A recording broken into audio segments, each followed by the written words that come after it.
Eh, a mí me gusta, creo que por lo demás estamos en un día súper histórico, con lo que está saliendo a la luz del acuerdo Codelco-SQM en torno a la producción de litio en el Cerro de Atacama.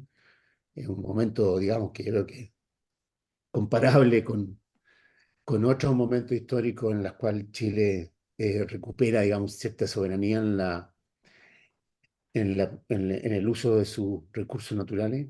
Eh, Oye, yo, mira, para ser lo más breve y conciso, y excusándome nuevamente por tener que partir, a mí me gusta hacer un poco una comparación que algunos me habrán leído, digamos que es casi una metáfora de lo que hemos vivido con nosotros estos 4 años, 5 años con la Revolución Francesa, que es como la madre de todas las revoluciones, el paradigma de todas las revoluciones, y que ahora además se ha puesto de moda con Napoleón, ¿no? Con la película eh, que actúa Phoenix, Joaquín Phoenix.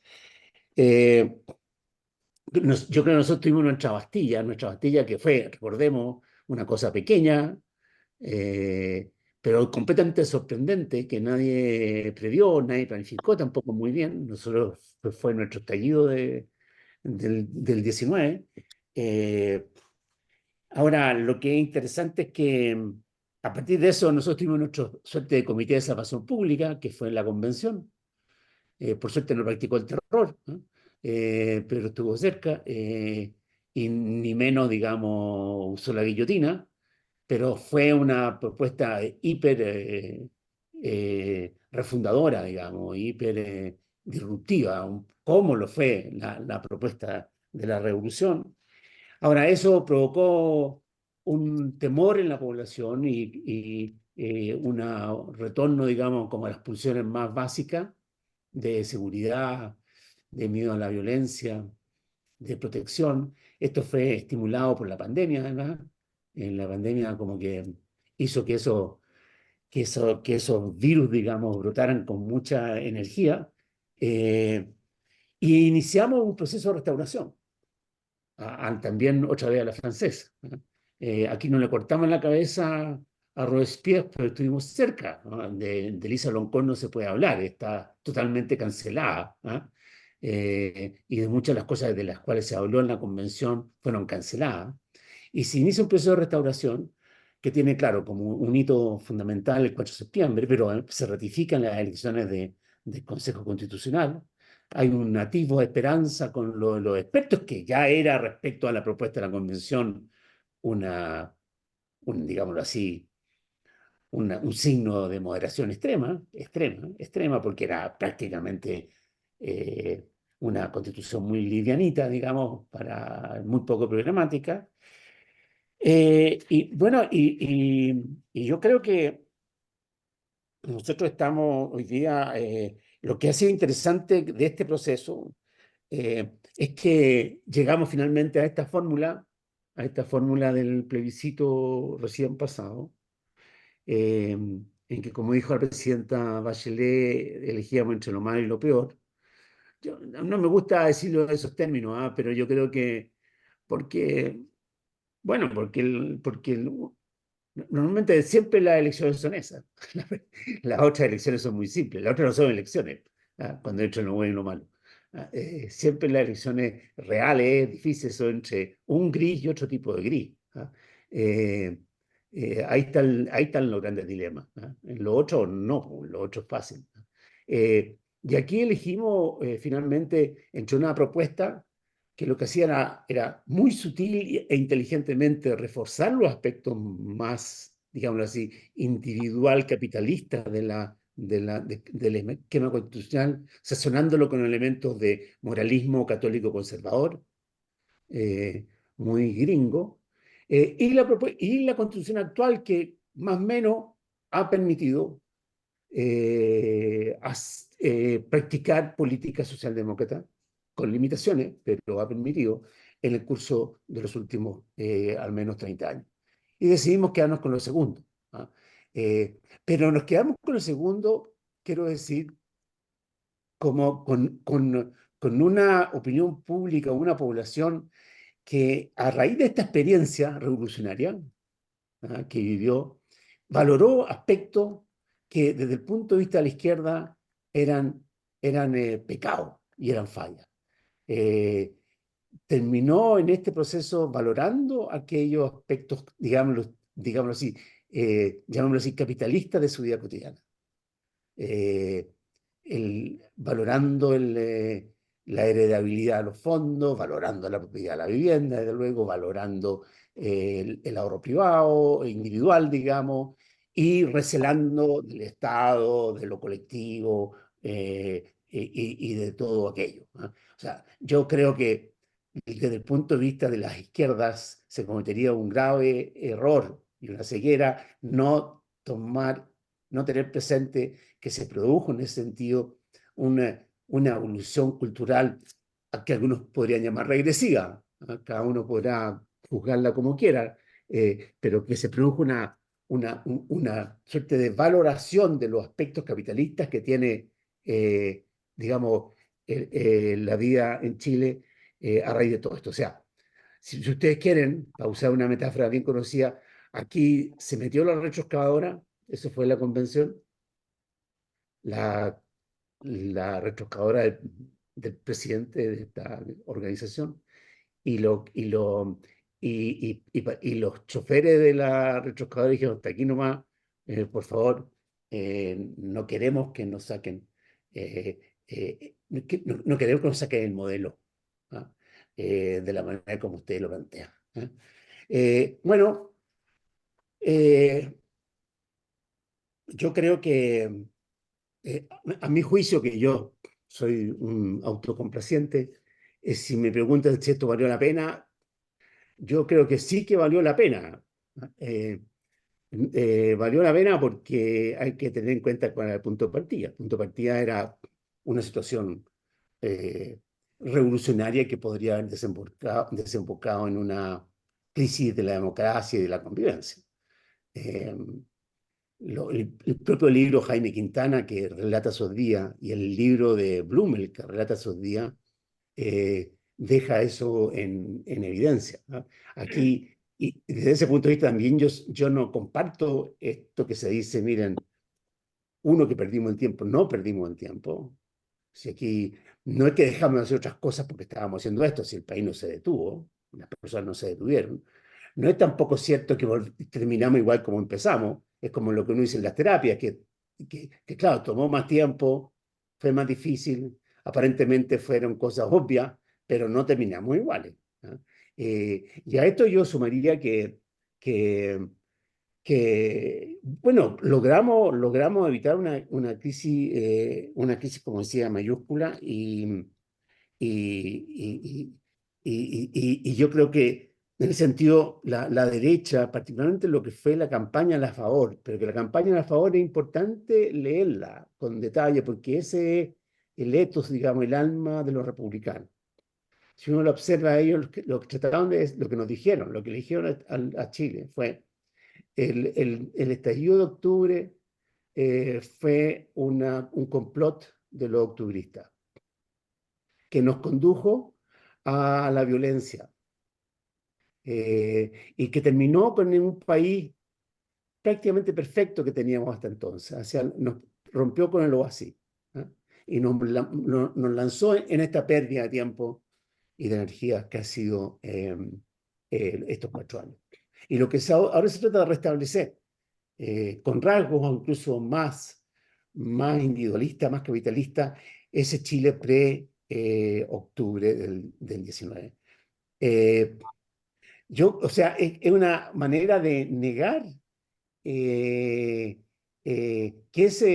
ese monstruo que nos amenazó, que fue el estallido, surgió de nuestras propias entrañas, ¿no? Obviamente no fue un complot de ningún extranjero. Yo, pensando en esto, y me ha tocado como escribir N cantidad de columnas sobre estas últimas horas. Un poco como nos pasó un poco a la izquierda bajo Lupé, ¿eh? Que nuestra primera lectura fue, ¿sabes qué más? El golpe de militares fue la obra de un complot golpista orquestado por la CIA.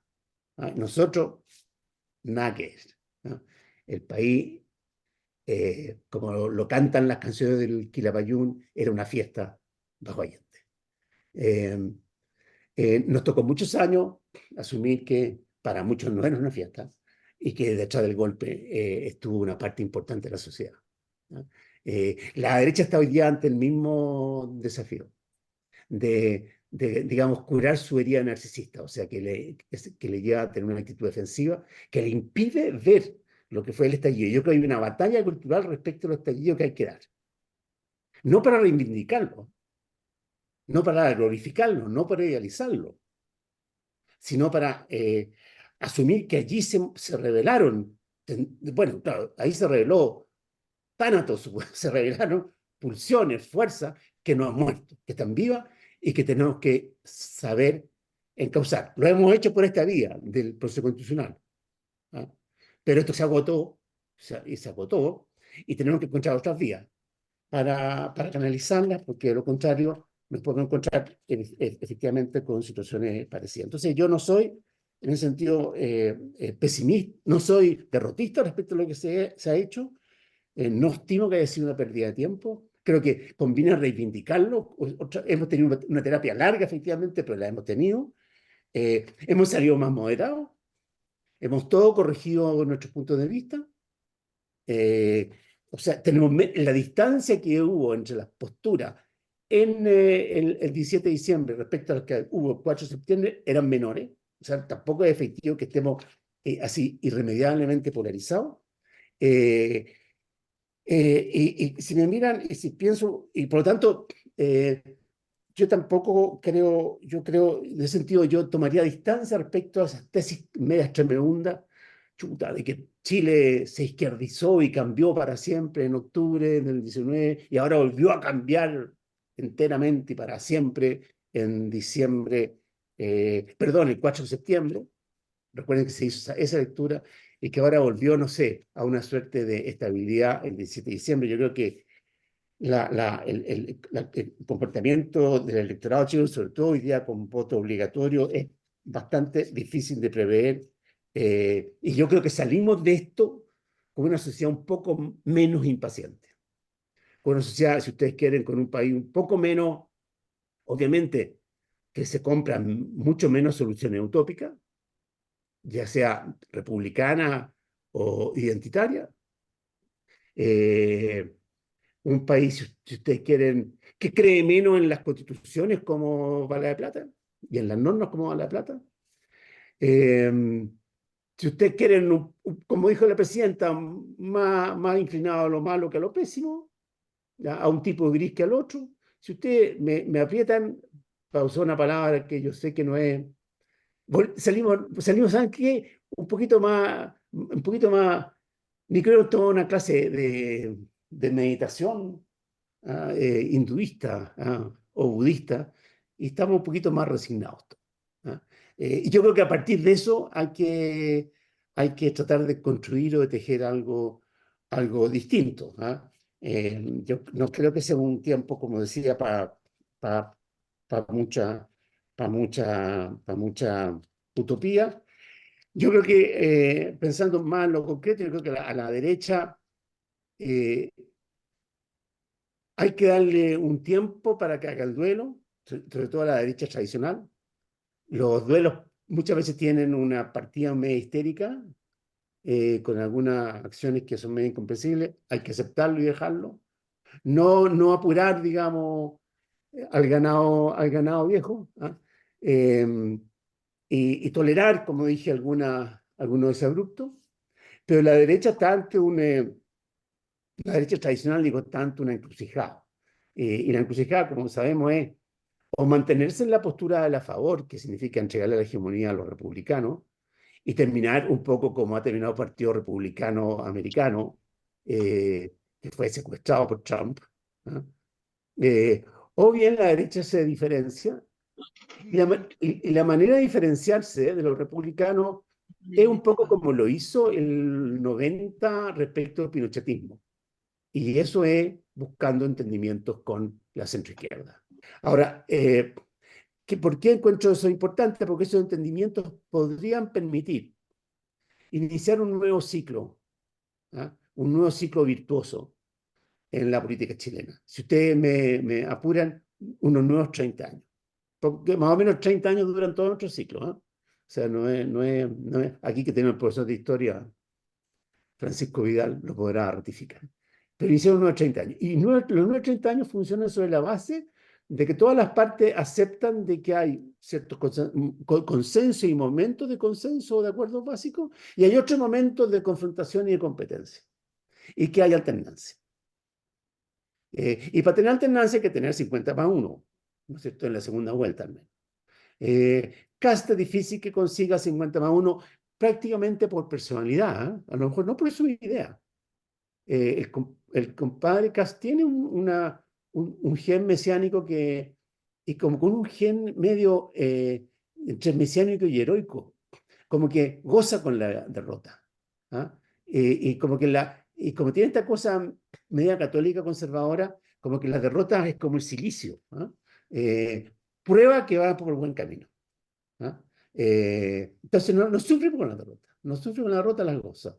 Entonces, este compadre no tiene vocación para sacar el 50% más uno. Ya hay que ofrecerle a la derecha un camino que permita aspirar a tener el 50+1, que lo consiguió poder con el acuerdo, digamos, por el salario de Atacama, quiero decir, ¿eh?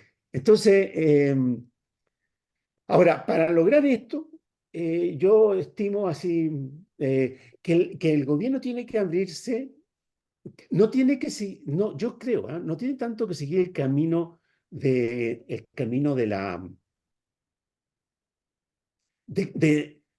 tiene que romper con la fetichización de su reforma. ¿Piensa usted que este gobierno probablemente, si va a ser recordado por algo, va a ser recordado por el acuerdo hoy día entre Secueve y Codelco?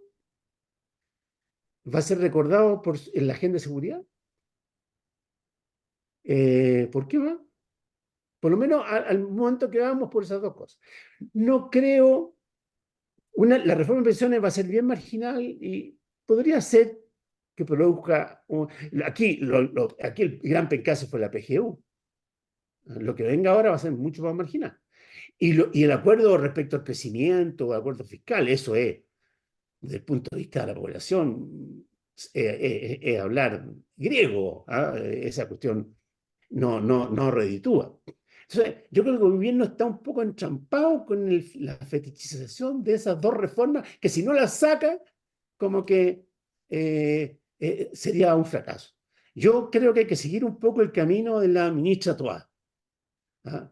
O sea, el camino de hormiga para ir construyendo acuerdos. Ahora, en el caso de seguridad, claro, uno diría, es una agenda de derechas, pero perdonen, ya seguridad dejó de ser una agenda de derecha.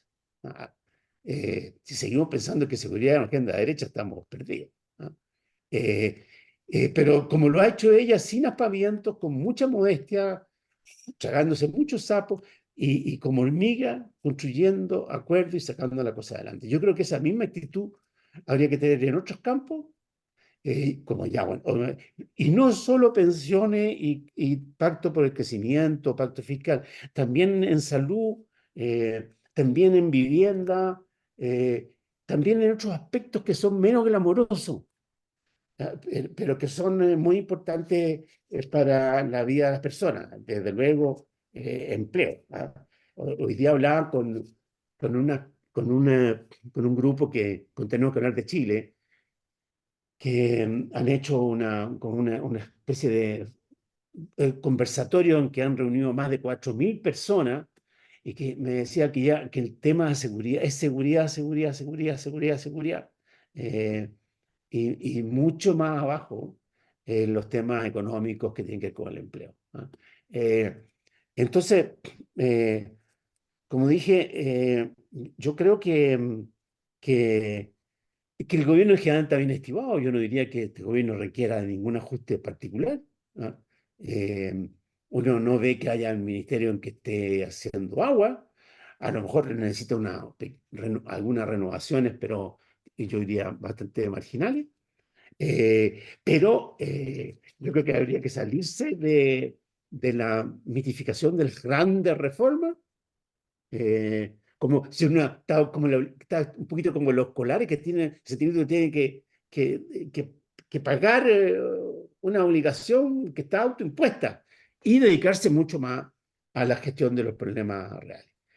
Eso sería, Domingo, lo que yo eh, diría para iniciar una conversación que yo no, lamentablemente no voy a poder seguir. ¿Eh? Sí, Así que soy extraordinariamente mal educado. Trataré de estar escuchando un rato, pero en una de esas me voy a volar. ya Chao. sabíamos de tu tiempo y de los compromisos de último momento que estás ahí, entonces te agradecemos tu excelente intervención. Has dejado varias preguntas en el camino que yo creo que van a poder ser recogidas por nuestros comentaristas.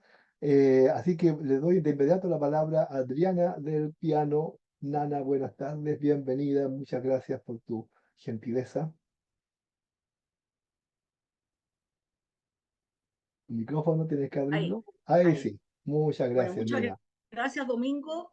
Gracias, Eugenio. Un saludo cariñoso a todos los asistentes y a los panelistas.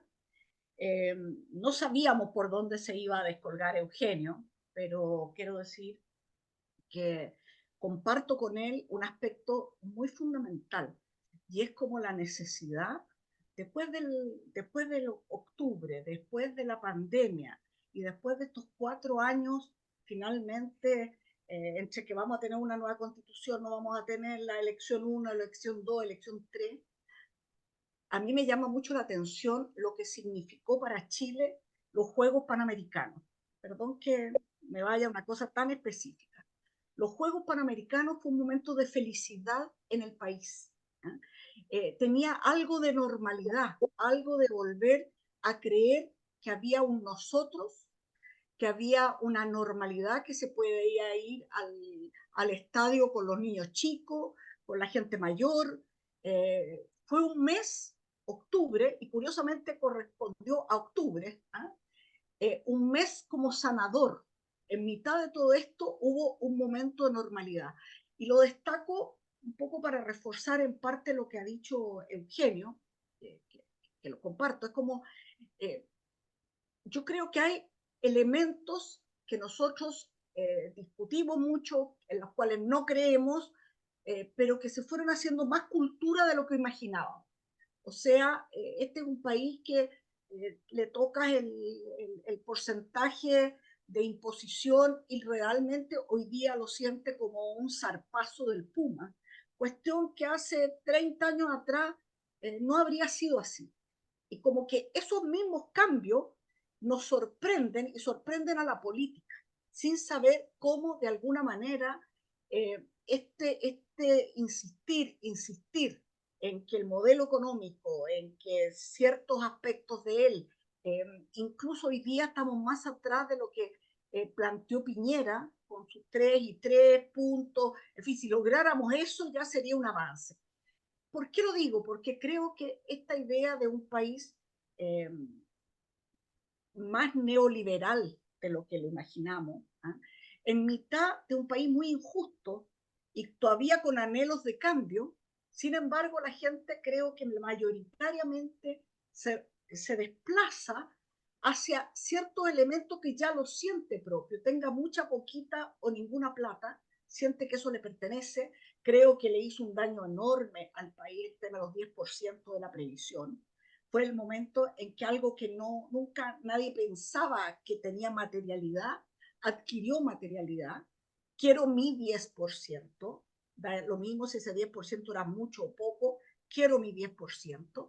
Y creo que esos elementos estaban ya eh, en la base, y por lo tanto hoy día tenemos un país que mirarlo claramente a los ojos, Domingo. O sea, para poder actuar y poder actuar en política, no podemos actuar solo a partir de los deseos o de una cierta formación ideológica que podemos tener, algunos más cargada que otros, sino que creo que tenemos que ser muy sabios de cómo se busca, porque finalmente es un partido político, alguien que aspira a dirigir, a representar al país real, a lograr mejoras dentro de este país real, pero creo que nos falta de nuevo hacer un cierto diagnóstico mucho más fino. ¿Cuáles son los cambios que se instalaron, cuáles son las cosas que yo insistiría, este país, sin lugar a duda, y lo señala muy bien Eugenio, el tema de la seguridad pública pasó a ser un tema no de la derecha, no de 5 comunas, pasó a ser un tema del país en su conjunto. Por lo tanto, ese va a ser un tema que vamos a tener que insistir. Creo que también a este país le duele la inequidad. Cuando captura la inequidad, cuando captura lo desigual, alguna vez yo dije, mira, a este país no le duele tanto la pobreza como le duele la extrema riqueza. O sea, es un país suficientemente educado y formado para captar de que lo que le corresponde vivir a cada familia es menor de lo que piensa que aspira. Dicho todo esto, y creo que un aspecto importante, es que creo que necesitamos un periodo, y yo comparto con Eugenio eso, un periodo de tranquilidad y calma, en que se propongan cambios, avances, mejoras, pero que no nos tengan todo el día en la cuerda o tomado de la energía eléctrica, sino realmente dar pasos seguros en un determinado sentido. Y en ese punto yo creo que el presidente Boric, y lo que nos toca vivir ahora, estos segundos 2 años debieran tener una agenda mucho más acotada y más clara y tranquila, cómo avanzar. Y aquí me permito señalar algo que, en lo cual sí creo que el Partido por la Democracia, así como jugó al comienzo de la democracia un papel bien de punta, de llevar temas que no se habían tratado desde la política, llevarlo a la política pública, demandarlos como política pública, ¿ah? Los temas de la igualdad de derechos, el tema de las mujeres, el tema de los jóvenes, el tema del medio ambiente, el tema de los animales, etcétera. Hay temáticas que han ido surgiendo. Yo creo que hoy día ese rol, eh, más allá de si podemos mantener elementos de punta como los que es capaz de levantar cada cierto rato el propio Guido, con esta mirada del futuro y la tecnología y el metaverso y esto, que son aspectos que ya viven con nosotros, no son ciencia ficción. ¿Cómo nos vamos a descolgar por ese lado, por una parte? Pero creo que cada vez va a ser más importante el, no solo lo que se plantee, Domingo, sino el cómo se haga política. El cómo se haga la política adquiere una relevancia tanto más importante que el contenido de la misma.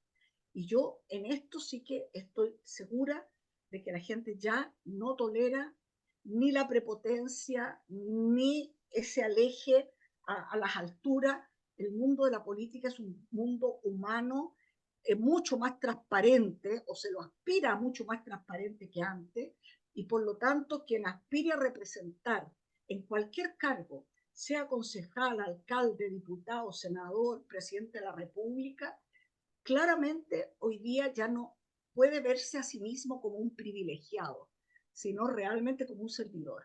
Creo que en ese sentido, esta misma escuela de formación política que estás levantando debería llevarnos a pensar un PPD que primero es capaz de diagnosticar bien dónde estamos.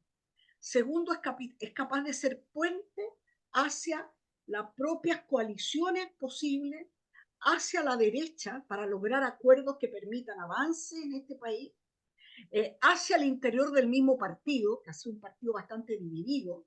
¿Eh? Entonces, creo que la mirada de puente me parece una mirada muy importante para el Partido por la Democracia. Otro aspecto que me parece y quiero destacar aquí es cómo traemos de vuelta a mucha gente que dejó la militancia política por las razones que fueran.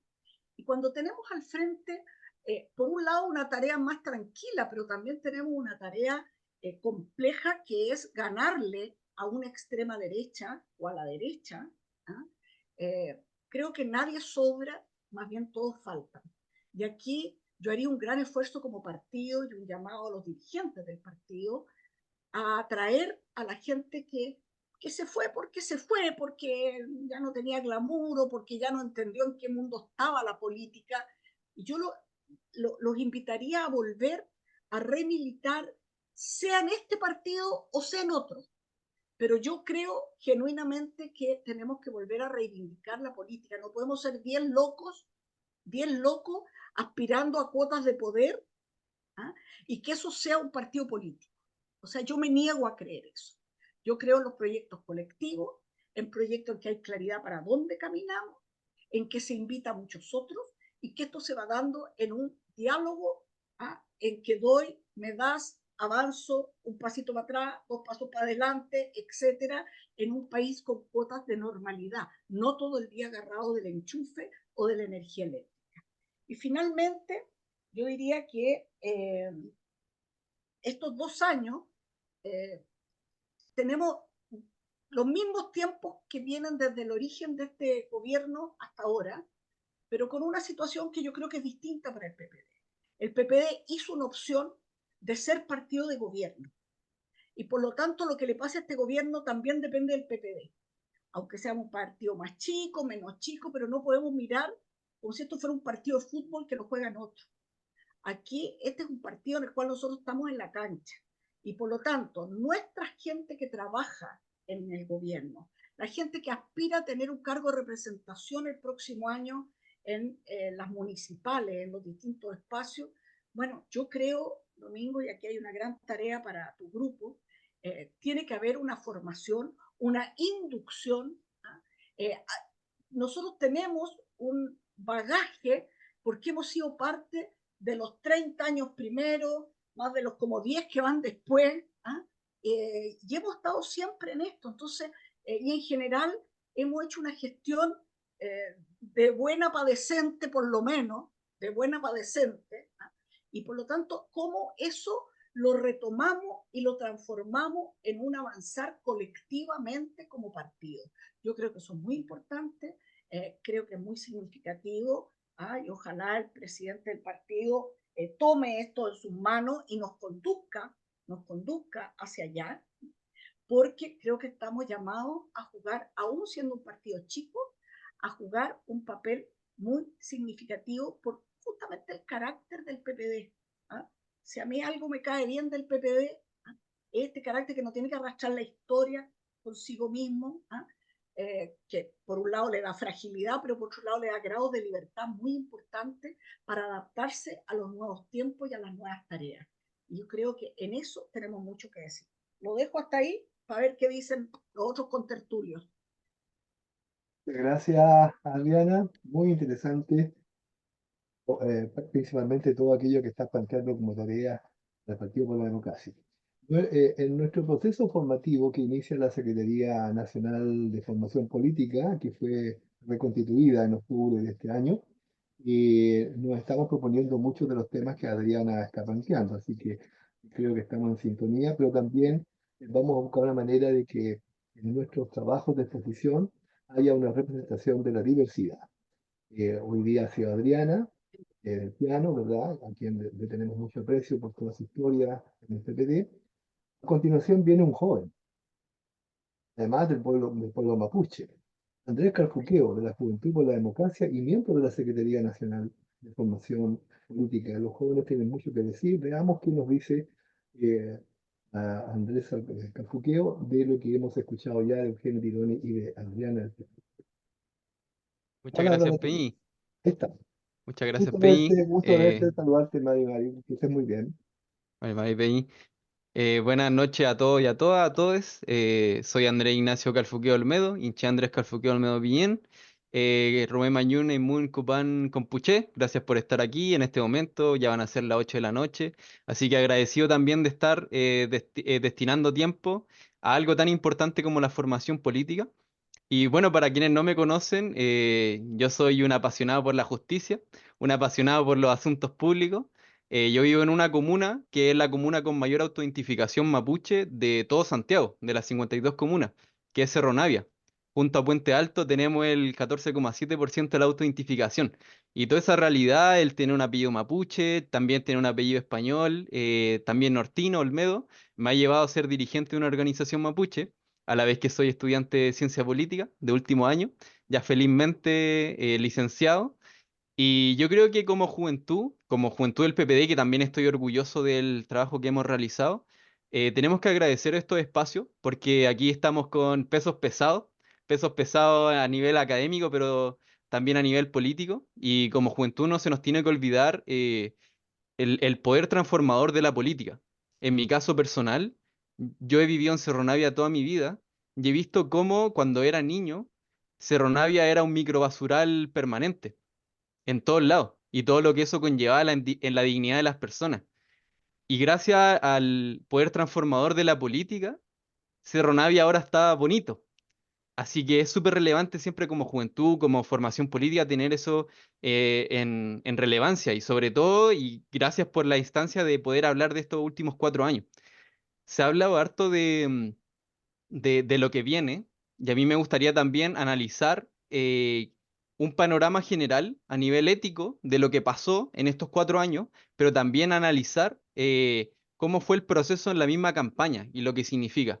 Y en primera instancia me gustaría llevar a colación lo que decía Eugenio Tironi en una columna, que decía que esto no era una victoria, no era un fracaso, digamos, de la política. Y yo estoy de acuerdo con eso, porque yo creo que fue un fracaso para el espectro político y para los políticos, pero no así para la política. Y yo creo que eso hay que tenerlo en una consideración con pinza, porque la política, y yo creo que como partido lo creemos, es una cuestión súper compleja, contradictoria, que se analiza en relación a la correlación de fuerzas, que tenemos un gobierno dividido, en fin. Y a mí me gustaría traer a colación a Max Weber. Max Weber habla de la ética de la convicción y la ética de la responsabilidad. Y yo creo que se pueden analizar estos procesos políticos, estos procesos constituyentes, en esta lógica. Yo creo que en mi análisis, mi interpretación, Weber habla de la convicción en un sentido de que existe la política para los santos. Los santos son aquellos quienes creen que su fe, su doctrina y todo lo que plantean está dado, y si se acaba el mundo, que me pille a mí orando, digamos, y se mueren, digamos, en la fe. Y en ese sentido, esa concepción de política yo creo que es súper dañina y fue lo que pasó precisamente en estos dos procesos. Por otro lado, tenemos la ética de la responsabilidad, que él habla de la política para los políticos, donde el político tiene que rechazar un poco las creencias de su credo y aceptar un bien complejo por amor a la patria, por amor a sus pueblos, digamos.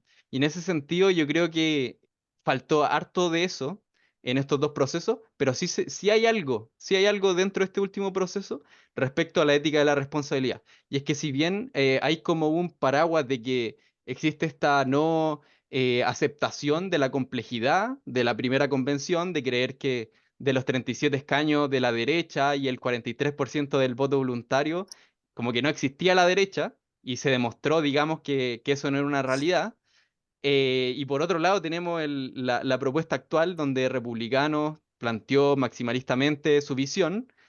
Yo igual creo que los republicanos no fueron tan sesgados ante esta realidad. Yo creo que los republicanos sabían bien su estrategia y sabían bien que si uno no incluía todo el espectro político, esto tenía grandes posibilidades de que fuera votado en contra. Yo creo que los republicanos, más allá de eso, más allá de una mirada sesgada, tenían una tergiversación, digamos, de la ética de la responsabilidad. Yo creo que los republicanos veían este escenario como un todo o nada, que si ganaban el a favor, iban a ser gobierno. Y aquí yo también conversé harto con el Peña Eligüen Antileo, que es digamos, el escaño reservado, que fue parte de los 50, que era el número 51, y él me comentaba en la interna que eso era lo que se escuchaba en los pasillos, digamos, como ganar todo o no ganar nada. Y yo creo que ahí los republicanos fueron inteligentes en el sentido de que ellos sabían que si se metían al proceso, ya se iban a manchar, porque ellos partieron la campaña y la elección de convencionales, de consejeros, digamos, sabiendo que si se metían al proceso, se mancharían en esta impronta. Entonces, en ese sentido, la ética de la responsabilidad de los republicanos yo creo que fue un poco tergiversada, medio manoseada, pero al final de cuentas, los dos procesos fueron la política de los pastores, digamos. También me gustaría analizar más el proceso porque ustedes hablaron harto digamos, de lo que se viene, y yo comparto bastante, sobre todo lo que decía Eugenio Tironi de este rechazo a la fechitización de las reformas, porque ya no hay correlación de fuerza, digamos. El gobierno tiene que buscar poder, digamos, y conversar más allá de sus fronteras. Y a mí me gustaría mencionar tres aspectos clave que se vieron en la campaña, ¿ya? El primero yo creo que tiene que ver con la pregunta de por qué existe hastío en la sociedad chilena, digamos. Y esta pregunta es bien sociológica en el sentido de que el hastío es más allá de que la política es incapaz de resolver las problemáticas sociales, porque se habla mucho de eso. La gente está chata porque no le resuelven los problemas en temas de seguridad, en fin. Pero el hastío yo creo que tiene que ver con un tema más estructural que quiero mencionar brevemente porque para no gastar tanto tiempo, porque no vi a la hora que partí, pero digamos, el hastío se fundamenta en algo como más estructural, digamos. Y yo aquí estoy bien en línea con los cientistas políticos, que creemos que esta incapacidad de generar soluciones tiene que ver con la incongruencia entre el sistema de gobierno y el sistema electoral. Tenemos estos gobiernos divididos permanentes en el cual los gobiernos son incapaces de generar estas políticas sociales y que también se relaciona obviamente con la Constitución, pero que, pero que en estas dos propuestas no lo afectaban, digamos. En la propuesta de la convención, al principio no se afectaba, digamos, el sistema electoral, y ahora en la propuesta estaba el 5%, la ley antidíscolo, en fin, que partió bien con la propuesta de los expertos, pero que en la propuesta final del Consejo, las transitorias lo cambiaban importantemente, con el número de 4, que el 4%, en fin. Entonces, en ese sentido, estos dos procesos no vinieron a resolver el problema estructural, digamos, del problema estructural de que la Constitución tiene que resolver los problemas de sistema político, los problemas que, como decía Gargarella, son la sala de máquinas. Ese es el problema estructural y estas dos propuestas no lo venían a resolver. Entonces, en ese sentido, el hastío, yo diría que se relaciona importantemente con esto del sistema político. Em, y también otra consideración importante dentro del análisis es preguntarse cuál es el aspecto de división electoral más importante que existe actualmente en el comportamiento electoral. Y aquí mucho tiempo se habló de que la división de pueblo versus élite, lo que sería una expresión del populismo, digamos, el populismo entendido no como demagogia, no como la solución simple a problemas complejos, eh, venía a ser un aspecto que en el tiempo del estallido social se venía diciendo que era el factor más importante y que es súper estructural dentro de la votación. Y yo creo que sí es el tema más importante dentro del comportamiento electoral, pero no así el único. Digamos, hay otros temas que se vienen arrastrando en la historia. ¿Y por qué digo esto? Porque yo al menos considero que el estallido social sí tuvo factores importantes de un momento populista, que aquí los académicos han hablado sobre esto, en el sentido populismo entendido como pueblo versus élite, como una crítica a la intermediación política, una crítica a la democracia liberal, un populismo como más ideacional, más estratégico, más performativo, no tanto como demagogia, digamos. Y esto es súper importante con lo que decía Tironi de la lectura del estallido social, porque hay que salir a defenderlo, no hay que dejarla pasar, pero tampoco hay que sobreidealizar el estallido social, porque el estallido social no era una revolución antineoliberal, digamos. Y aquí se ha hablado harto de esto, pero me gustaría dejarlo mencionado. Porque, digamos, el clivaje del populismo, del pueblo versus élite, también afectó todas estas 5 votaciones. Digamos, la primera votación era en contra de la constitución vigente. La segunda, digamos, en los convencionales, era en contra de la política tradicional y ahí salieron todos los independientes con obviamente la lista de independientes. Después vino digamos, el rechazo, que era rechazo a los convencionales y rechazo al gobierno. Después vino la elección de convencionales en este año, en mayo, y era los 23 escaños que sacaron republicanos eran en contra de la política tradicional también, porque los republicanos se vendieron como outsiders, como un partido que no tenía una trayectoria política, en fin, tuvo un clivaje bastante populista en ese sentido, digamos, como pueblo versus élite. Y la última era en contra de una propuesta, po. Entonces tenemos 5 eventos en contra de algo, como yo lo leo, como lo interpreto, predominantemente. Ahora, esto no es la mayor explicación de lo que pasó, yo creo, porque en el tiempo se ha argumentado mucho en comportamiento electoral de que el clivaje más importante es pueblo versus élite, pero el clivaje, digamos, de consideración ideológica ahora apareció de nuevo. Apareció de nuevo porque si uno analiza estas 3 elecciones del sí y el no, es calcada la actual, y si uno analiza también la segunda vuelta de Boric y Kast, también son números súper parecidos. Entonces, no es coincidencia que 3 elecciones en este periodo de tiempo hayan tenido números tan parecidos. Yo creo que las consideraciones ideológicas siguen siendo súper importantes. Y frente a esto, igual hay académicos que lo han demostrado, digamos. Hay un académico que se llama Visconti, que el 2021 sacó un paper en que veía cómo había una correlación importante entre interpretación ideológica y votación. Así que yo creo que hay que analizar súper con pinza estas consideraciones ideológicas. Y un tercer aspecto que me gustaría dejarlo mencionado, que igual creo que estoy pasado en el tiempo, pero es la cuarta era de la comunicación política, que aquí Pancho igual nos va a poder conversar, porque ahora con su cargo. Es cierto que es el cuarto, digamos.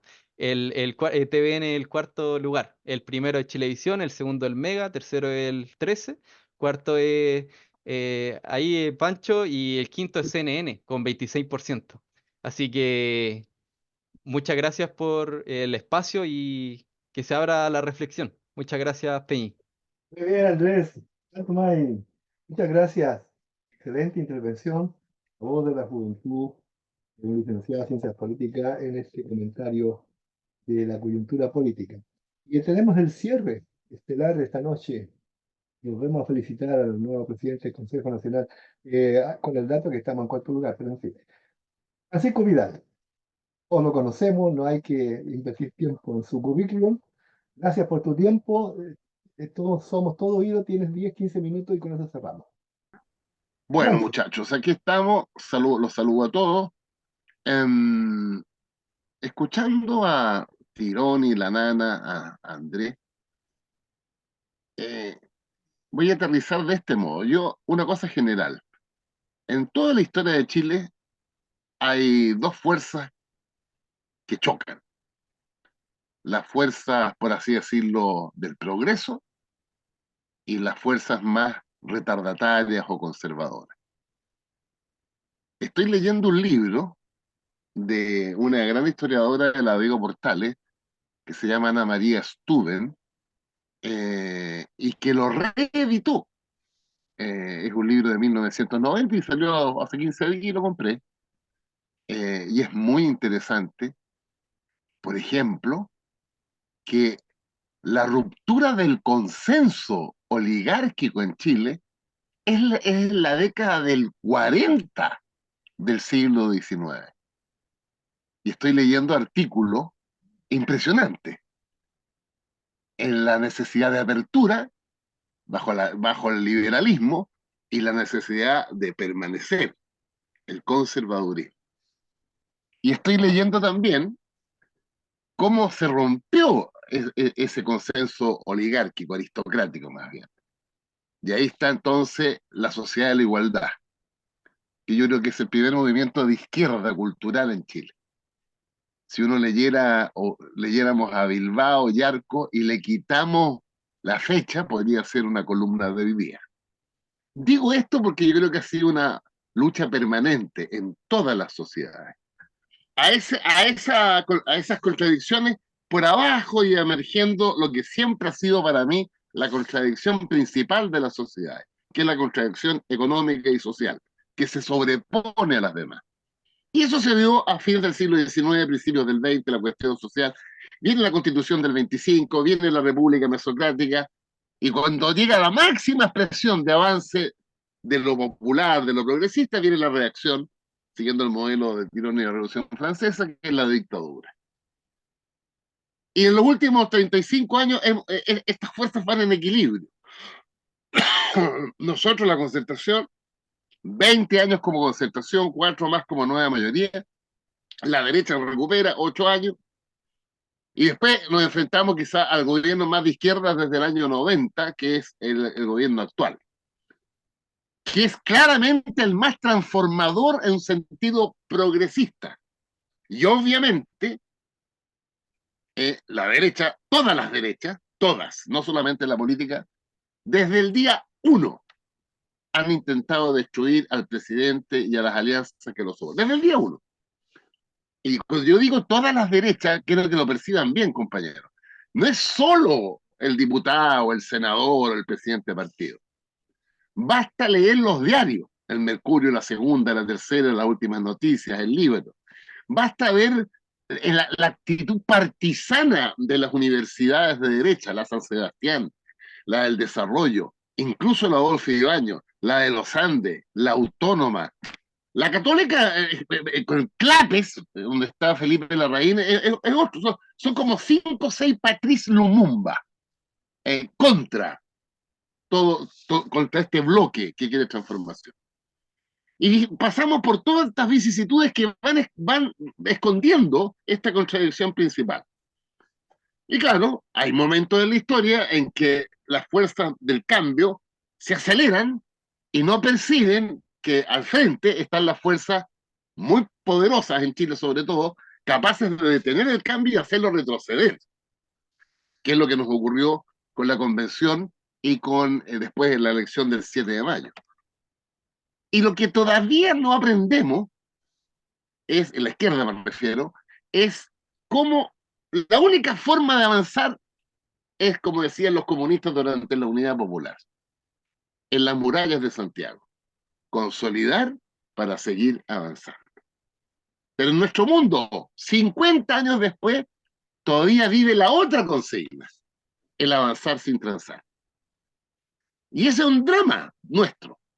Es un poquito aprobodignidad, la segunda consigna en su origen, un poquito socialismo democrático, la primera consigna que mencioné. Entonces lo que tenemos hoy día, después de estos vaivenes, un gran triunfo, para mí es un gran triunfo haber detenido el proyecto estratégico de la derecha. Porque lo del 17 no era solo la Constitución, era la consolidación y profundización del modelo neoliberal y agregándole una revolución conservadora, agregándole, cosa que no estaba antes. Eso es lo que se detuvo con el triunfo. Entonces, ¿qué es lo que tenemos ahora? Lo que tenemos ahora, evidentemente, es un respiro del gobierno y de las fuerzas que lo apoyamos, pero hay que tener mucha sangre fría para lo que viene.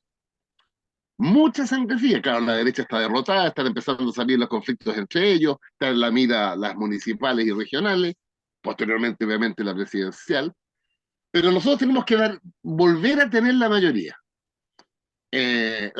política, y eso se puede dar solamente, en mi opinión, en la próxima elección municipal y regional, porque a contrario censo, el gobierno tiene más o menos un tercio de la población que es incombustible. Pase lo que pase, está un tercio detrás del presidente y del gobierno. Hay otro entre un tercio y 2/5 que son incombustibles en la derecha. Y nuestra tarea es captar esa diferencia para no volver a ser mayoría política y social. En ese cuadro, el tema es bien complejo, porque, como decía Tironi, ahí comparto con Tironi, hay una parte del gobierno que insiste en desconocer algo obvio para toda la historia de la izquierda, que es la correlación de fuerza. No solo política, también la correlación cultural. Y le voy a poner un ejemplo súper concreto. Hace 3 años, la reforma de pensiones de Piñera contemplaba los 6 puntos del patrón, se aprobó en la Cámara de Diputados 3-3, pasó al Senado Y nuestros senadores la pararon, porque nuestros senadores en ese momento querían 6-0 en función del reparto. Mire cómo cambian las cosas. Vinieron los retiros, esta plata es mía, y hoy día ha bajado, ¿eh? Hoy día más o menos el 55% de la población dice, no me toquen mi plata, los 6 puntos de mi patrón para mí. Entonces, frente al tema, yo lo dije el otro día y me llamaron la atención, o sea, me dijeron, pero no, pero ¿cómo es posible? La correlación de fuerzas hoy día, en la lógica de consolidar para seguir avanzando, es que podríamos tener un triunfo, pero no es un triunfo épico, no, pero en el largo aliento es fundamental, en la reforma previsional. Los 6 puntos del aporte patronal, que existían en Chile hasta 1980, hasta José Piñera. Piñera fue el que eliminó el aporte de los patrones, que está en todo el mundo por lo demás, pero en Chile era inédito. Uno dirá, pero es poco. Bueno, es lo que podemos lograr. Si este gobierno logra que la cotización del trabajador suba del 10 al 16, del 10 de él más el 6 del patrón, ya es un avance en la vieja y permanente lucha por el progreso. Ahora, algunos me dicen, ¿y cómo solidarizamos parte? Bueno, ojalá que se pueda, pero yo creo muy inviable por la correlación de fuerza. En materia de pacto fiscal pasa lo mismo. Yo creo que lo que vamos a poder avanzar es en la norma anti-ilusión y anti-evasión, no más.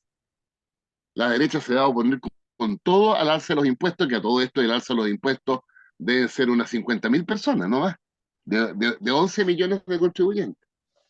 Porque este gobierno tiene un problema, comunica pésimo, pésimo. Toda la derecha pidiendo más seguridad, más carabineros y más PDI. Marcel quiere 900 millones de dólares para carabineros y la PDI. Nunca he visto a Marcel o a la Camila diciendo, si quieren más seguridad, a los alcaldes de derecha, llamen a su diputado para que vote a favor. Hay 900 millones de dólares. La sala cuna, el sistema de cuidado, la PGU 250. No, es impresionante la falta como de iniciativa, de colocar en contradicción, no a nosotros con la derecha, eso es obvio. Hay que colocar en contradicción a la sociedad, a la mayoría con la derecha, como lo hicimos en tantas veces antes, en el proyecto de ley.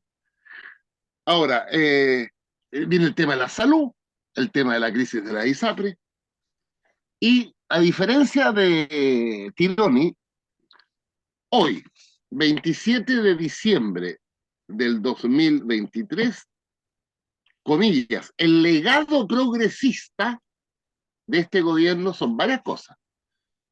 Las 40 horas, uno, lo que se aprobó hace algunos días atrás, la conciliación trabajo-familia, 350.000 beneficiados de inmediato, dos, el salario mínimo a 500 lucas, tres, el fin del copago en FONASA, 1 millón de personas ha recibido ese beneficio. 1 millón de personas.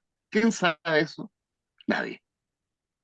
4, y finalmente el royalty de la minería, que rinde 1.500 millones de dólares, pero que tiene una gran gracia, que tampoco se explica, weón. Que ese royalty de la minería, 1/3, 500 millones de dólares, van directamente a los 16 gobiernos regionales y a 339 comunas, dejando 6 las más ricas afuera.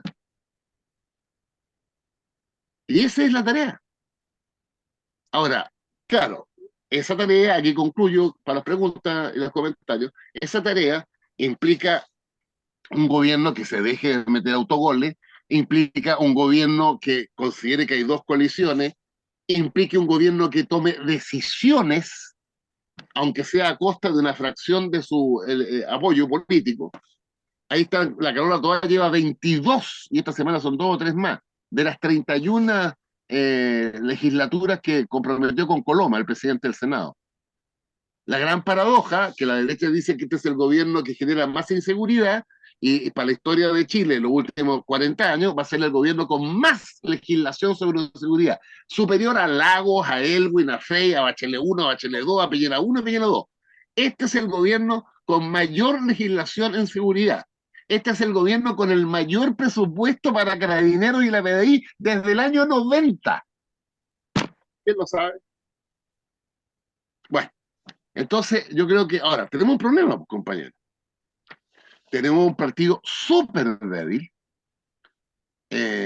La expresión en una democracia del partido entre elección y elección es su representación en la sociedad. Tenemos 28 alcaldes, pero cada uno por su pistola. Tenemos, creo que 202 concejales, cada uno por su pistola. Y ya la expresión máxima de nuestra debilidad son nuestros, hoy día creo que eran 10 diputados, porque elegimos 7, pero como parece que la bancada del PPD es como la fiesta permanente, todos los vínculos de otras partes empiezan a llegar para acá, a la fiesta. Creo que tenemos 10. Y un ejemplo de la fiesta es que cuando el gobierno le pidió a sus parlamentarios, incluyendo los nuestros, que votara en contra del sexto retiro, 7 de los 10 diputados de la bancada del PPD votaron en contra del gobierno. Y no pasa nada. Un poquito más ordenados los 6 senadores. Entonces tenemos una debilidad para plantear estos puntos de vista. Estamos en el comité político, va Jaime Quintana, de repente va Cristóbal, pero tenemos una debilidad interna, completa. Así que es difícil, pero yo pondría el acento en influir, pues de eso se trata si uno está en el gobierno, de influir para que el presidente tome una decisión. A ver, en reforma previsional, ¿vamos a insistir hasta el final para que no haya reforma previsional? No. En el pacto fiscal, ¿vamos a insistir hasta el final para que ni siquiera haya norma anti-ilusión y evasión? Y ojo, miren la historia cómo se repite. Lo que tiene el presidente en la cabeza y en sus orejas y en la almohada es algunos que le dicen, presidente, en versión de hoy día, avanzar sin transar, y en la otra oreja otros que le dicen, presidente, mejor consolidar y seguir avanzando. Ese es el drama. Claro, nosotros tenemos re poco que aportar, la Carola toda está ensimismada en el tema de la seguridad, Van Claver en un gran político internacionalista, y para de contar, para de contar. Ya completamos una hora, Sí. 9 minutos. La idea de este taller de coyuntura surge más bien en el marco de la contingencia post-17 de diciembre, es abrir un proceso, no agotarlo hoy día, abrir un proceso de conversación, que lo vamos a intensificar incluso hasta el momento de la Escuela Nacional de Formación Política, que va a ser el viernes 19 de enero en la tarde y sábado 20 durante toda la mañana, con distintos grupos de trabajo, expositores, figuras políticas que estamos conversando para que concurran. Así que aprovecho de informarles para que se preparen y participen. Ahí va a ser un momento de bastante conversación sobre los escenarios actuales, los desafíos de la centroizquierda, el socialismo democrático, el gobierno, coalición, en fin. Estamos trabajando intensamente en la Secretaría Nacional de Formación Política. De hecho, nos reunimos una hora antes del inicio de este taller con Eugenio para afinar ya el programa que vamos a empezar a difundir a partir de los primeros días de enero.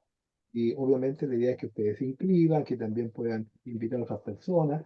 Los compañeros de Valparaíso nos dijeron que venían en delegación a la escuela. Yo creo que sería un momento importante de poder encontrarnos todos en un debate de carácter formativo, respecto al cual este taller, con su sencillez de hoy día, es un punto de inicio. Por lo tanto, quiero agradecer a Eugenio Tironi su siempre gentil disposición para provocarnos con su análisis, ¿verdad? A Adriana, que nos ha dado una perspectiva súper interesante de qué es lo que tenemos que abordar.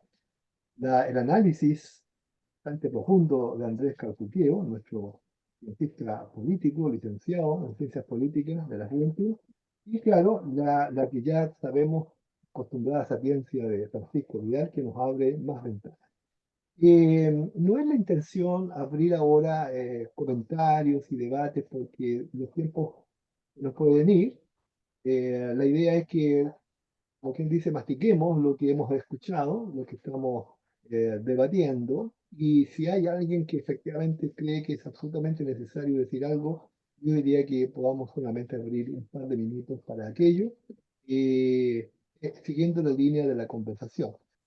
Si uno hace la enumeración que hace Pancho y mira para el otro lado, la verdad es que las universidades que eventualmente podrían generar pensamiento, discurso, reflexión desde una mirada más del progresismo, o están muy cooptadas por la mirada más del avanzar sin trazar, para decirlo claro, o anarco, o Frente Amplio o PC, y creo que ahí hay una tarea o misión que hay que hacer. Y lo segundo, en que efectivamente aquí hay una disputa súper compleja, porque para poder conducir se requiere ganar en la sociedad, en la política y en la capacidad política de actuación, en la disputa sobre quién va a liderar el proyecto progresista. O lo hace, como lo hizo eficientemente el Frente Amplio, descalificando todo lo que se había hecho antes, o nosotros tomamos una decisión en torno de que ese espacio político hay que disputarlo.